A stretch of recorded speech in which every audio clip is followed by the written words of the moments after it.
ጋይስ መዋያ የሚባል ቢዝነስ የለም። እኔ መዋያ የማውቀው መዋለ ህፃናት አውቃለሁ፣ ህፃናት ውለው እንዲመጡ ወይም ደግሞ ከብቶች መዋያ አውቃለሁ፣ ላይክ ሳርግጠው እንዲመለሱ።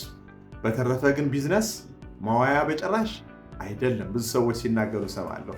ለሚስቴ መዋያ እንዲሆናት ከፈትኩላት፣ ለባሌ መዋያ እንዲሆነው ከፈትኩለት። ኖ ኖ ኖ ኖ። ቢዝነስ አገልግሎት ሰጥቶ ሰዎች እጃቸውን ኪሳቸው ውስጥ ከተው ብር አውጥተው ደስ ብሏቸው ለአገልግሎቱ ከፍለው ከዛ እናንተም ቢዝነሱን የከፈታችሁት አገልግሎቱን በመስጠታችሁና በማበረከታችሁ የተነሳ አንተርፕረነርስ በመሆናችሁ የተነሳ የምታተርፉበት ማትረፊያ እንጂ መዋያ የሚባል ቢዝነስ በጭራሽ የለም። ምናልባትም እንዴት ቢዝነስ እንደሚሰራ የማታውቁ ከሆነ እንዴት ቢዝነስ እንደሚሰራ መማር አለባችሁ።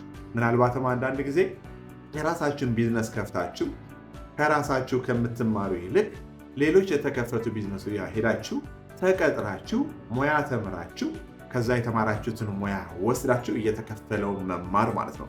የተማራችሁትን ሙያ ወስዳችሁ ቢዝነስ ማለት ማትረፊያ መሆኑ ገብቷችሁ ጊዜያችሁን፣ ጉልበታችሁን፣ ገንዘባችሁን ከሰጣችሁ በኋላ የምትውሉበት ቢዝነስ የለም፣ የምታተርፉበት እንጂ። በደንብ ይሰማበት።